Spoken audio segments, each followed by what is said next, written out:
اس کا مشاہدہ دیکھیے اور اس کی حیرت کا اظہار دیکھیے. وہ خاک کے زیر فلک ہے مطلع انوار. وہ خاک کے زیر فلک ہے مطلع انوار.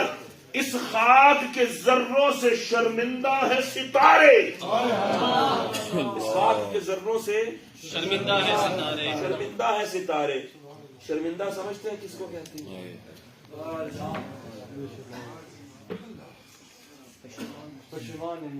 اور نہیں یہاں پشیمانی کی بات نہیں ہے.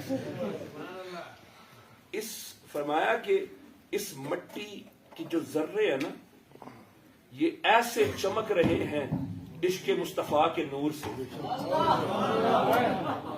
یہ کیسا عاشق رسول اس مٹی کے اندر مدفن ہے کہ اس کی قبر کی مٹی کے ذروں سے بھی آسمان کے ستاروں کی روشنی کم پڑ رہی ہے. اس کی قبر کی مٹی کی جو رونق ہے وہ آسمان کے ستاروں پر غالب آ رہی ہے. وہ خاک کے زیر فلک ہے مطلع انوار. اس خاک کے ذروں سے شرمندہ ہے ستارے. میں حیران ہوں یہ مٹی اتنا چمک کیسے رہی ہے, اس کے مصطفیٰ کا فیضان بات کیسے رہی ہے. تو پھر سمجھ آئی کہ اس خاک میں پوشیدہ ہے وہ صاحب اسرار. اس خاک میں پوشیدہ ہے وہ صاحب اسرار. مجھے ضمن ایک بات یاد آ گئی. اب میرے مرشد کی بات آ گئی ہے. ضمن ایک بات یاد آ گئی. کرامات اہل حدیث ایک صفحے کی 1000 صفحے کی کتاب ہے. کرامات اہل حدیث کتنے صفحوں کی کتاب ہے؟ 1000 صفحے کی کتاب ہے.